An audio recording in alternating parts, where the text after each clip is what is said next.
Olá, pessoal.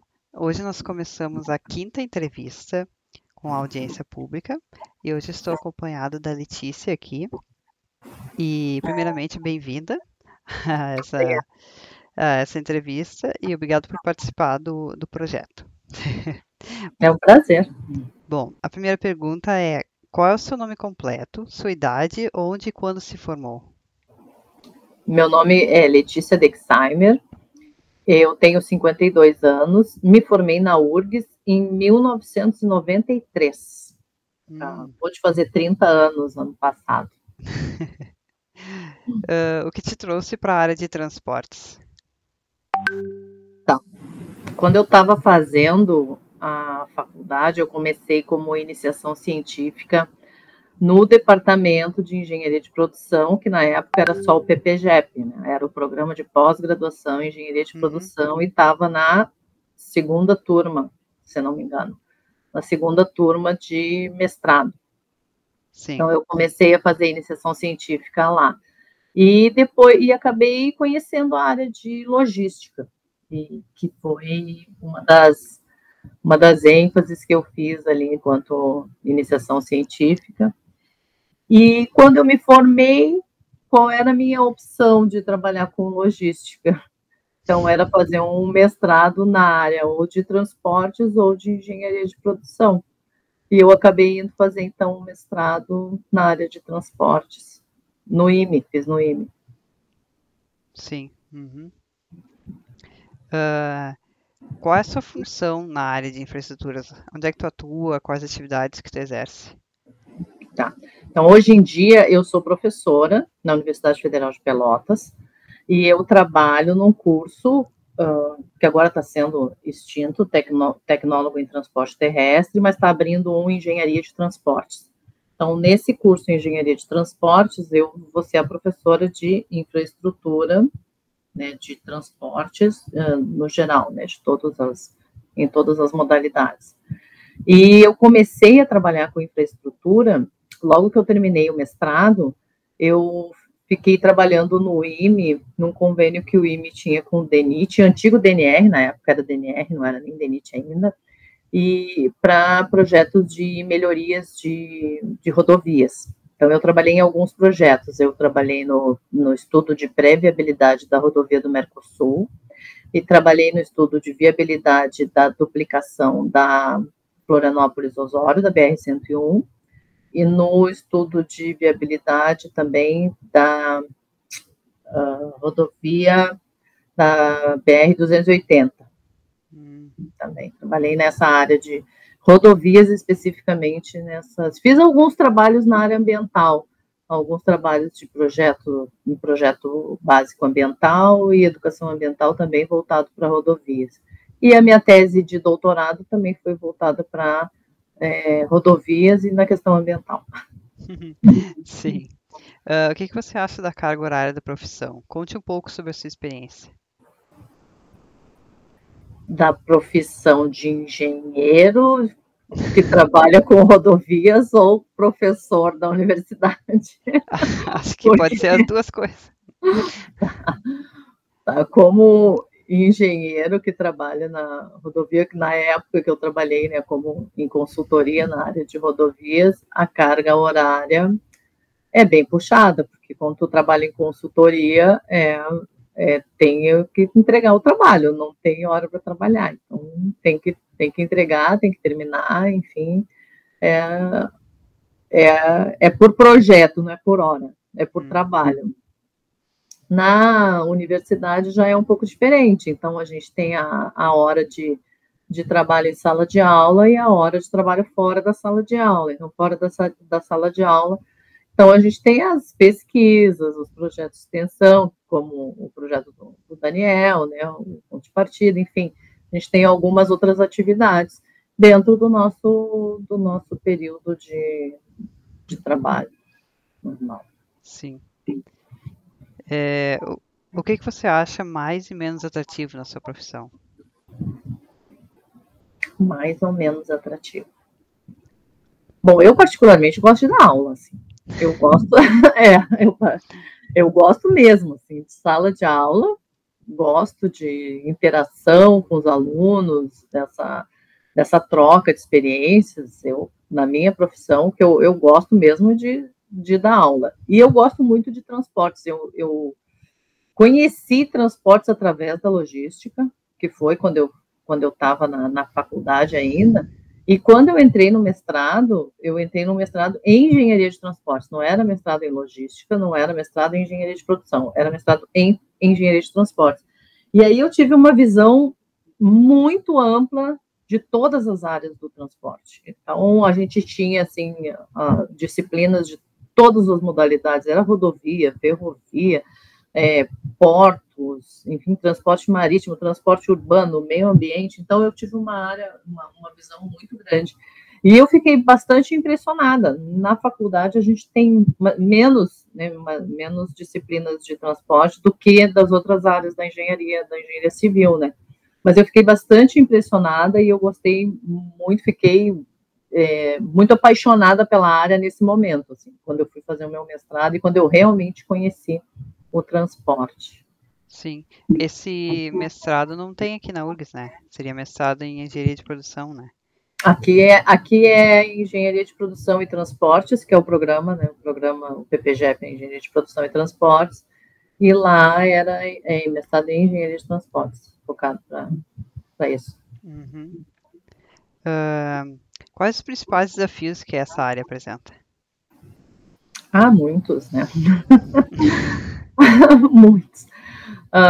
Na área de infraestrutura, especificamente, eu acho que na área de projetos, a gente é um pouquinho mais estruturado, né? Tem uma questão de estrutura, assim, por demanda, né? Você trabalha por demanda, e aí é digamos assim, uma parte mais organizada de lidar com o transporte, que é diferente da parte do planejamento, né? Que o planejamento é sempre um trabalho contínuo, uma coisa que não acaba.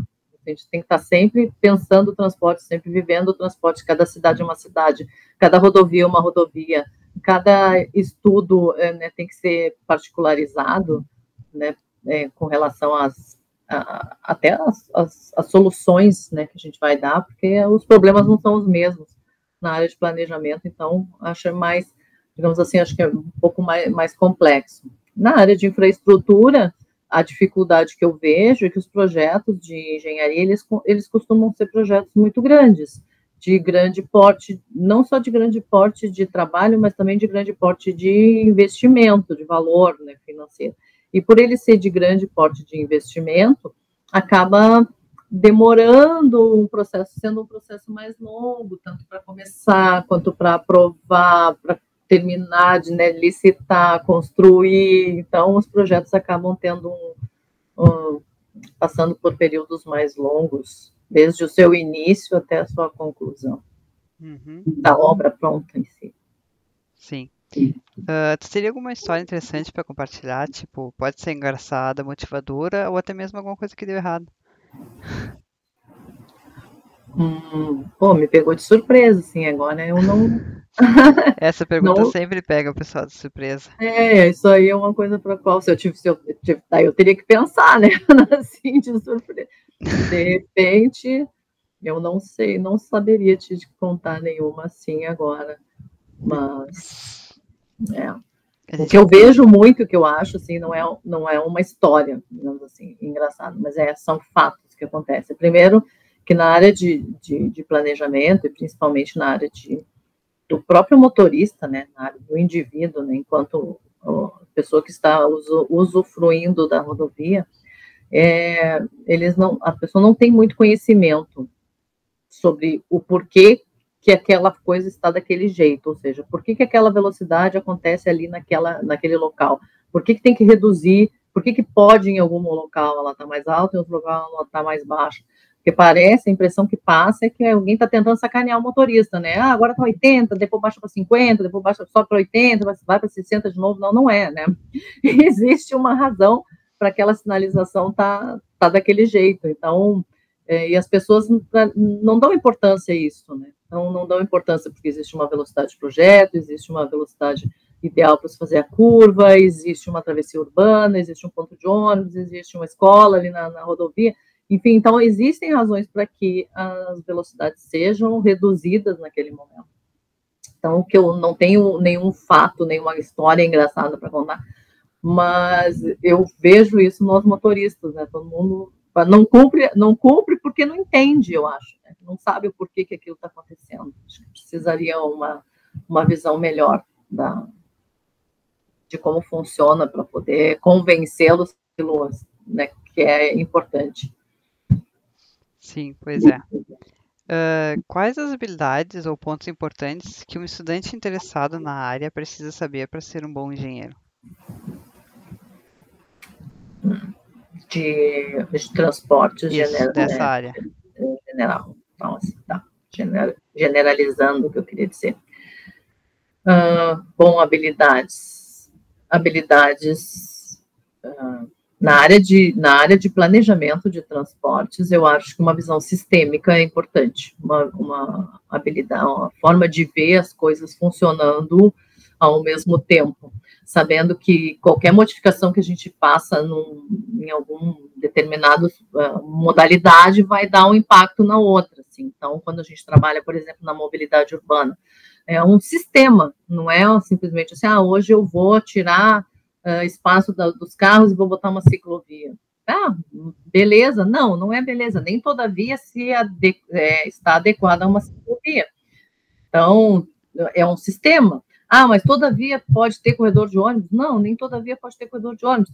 Às vezes tu coloca uma faixa exclusiva num local, porque tu não pode ter um corredor de ônibus, mas tu tem que beneficiar aquele transporte em algum momento. Enfim, então tem que ter uma visão sistêmica. Tu não pode pensar assim, vamos hoje fazer tal modificação. Não, tem que pensar nas consequências de cada modificação. Então, cada vez que eu mexo num tempo de sinal para um pedestre atravessar a rua, não, é um segundo para o cara atravessar a rua, mas lá o engarrafamento que vai causar, talvez, lá no outro lado da cidade, a gente não vê, né? A gente não vê, mas tem um impacto no tempo. Então, eu acho que o planejamento de transportes, ele é importante isso, ter uma visão, uma habilidade importante, saber enxergar as coisas como um sistema. Uhum. Que eu vejo de maior habilidade, assim. Sim. Como é que você enxerga a engenharia no futuro?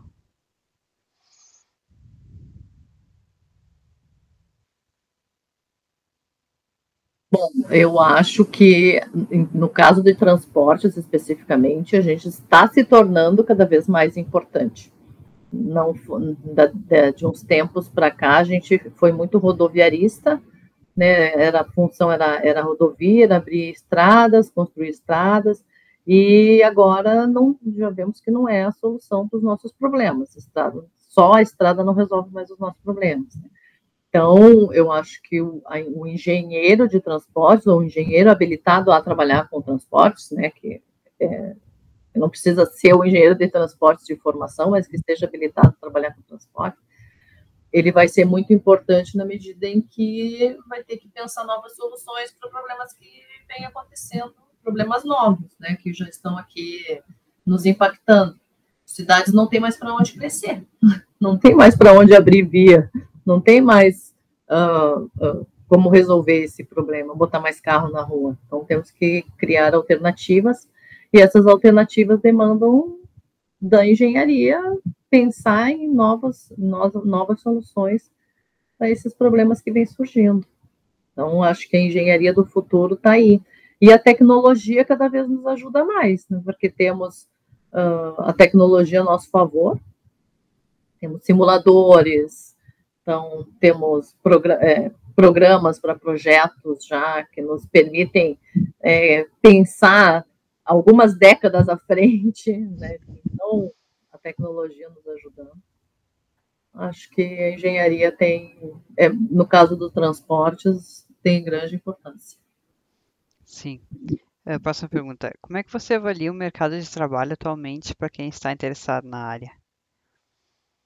Isso vem de encontro com a pergunta anterior, né? Eu acho que agora está se tornando está chamando mais a atenção de todo mundo. Quando eu terminei a minha formação em transportes, a minha primeira, né, foi o mestrado, eu me lembro das pessoas perguntarem assim para mim, o que faz o engenheiro de transportes? Né? O que faz? As pessoas nem se davam conta. Não perguntavam, falavam assim, eu faço mestrado em engenheiro de transportes. Tá, mas o que faz o engenheiro de transportes?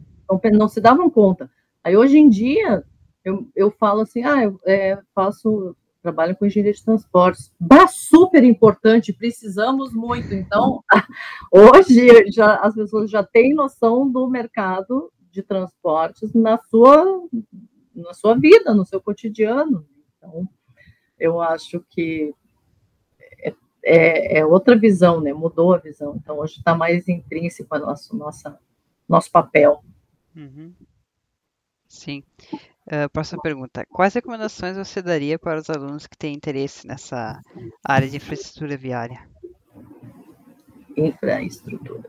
Recomendações.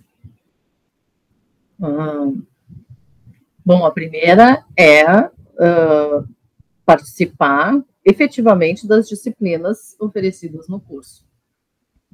Tanto as disciplinas de infraestrutura de rodovias, né, que é a disciplina que a gente vai fazer a participação agora, quanto a disciplina de ferrovia, porto, enfim, que vem logo na sequência. Né? Eu acho que a participação nessas disciplinas vai dar uma boa visão com relação à infraestrutura de transportes.